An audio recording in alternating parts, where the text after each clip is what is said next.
I've written over 2,500 scripts for brands like Petco, Pack, Blue Apron, Meta, and this is the exact script formula that gets brands to rebook. So there is 5 key parts to every single script. You have the hook, the problem, the solution, the value props, and the CTA. Now, each different section of the script is going to serve a purpose, and they usually go in an order, but they can go in almost any order. So let's start with the hook. This is going to be the first 3 seconds of your video, and the entire job of the hook is to grab attention. Basically, everybody is scrolling.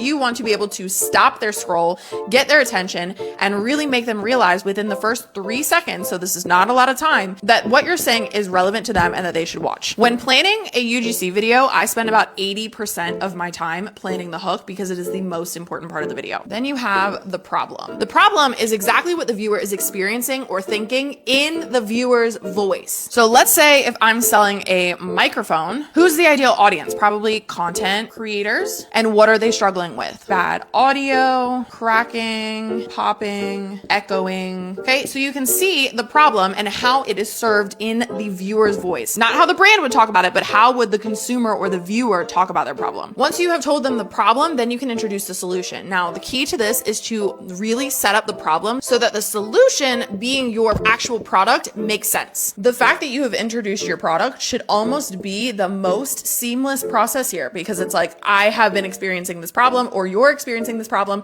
and I found the solution and I had to share it with you. This is how you go from salesy content to content that feels relatable. Once you have introduced the problem and introduced the solution as the product, then you can talk about the value props. These are also key selling points, and this is basically just all the things that you love about the product. So if it was this microphone, it would be smooth audio, long battery life, higher quality content. Basically, all the reasons why the viewer should care about this product that you're telling them about. And you want to make sure that these key selling points address what it means for the viewer. And then last but not least, you have a CTA, which just stands for call to action. Call to action is exactly what you want the viewer to do next. The viewer has now watched your entire video. They are interested in the product. What do you want them to do? Do you want them to click a link? Do you want them to take a test? Do you want them to follow? Tell them what you want them to do, because if you don't tell them, they're just going to scroll on to the next video. And that's exactly how you're going to write your next UGC script.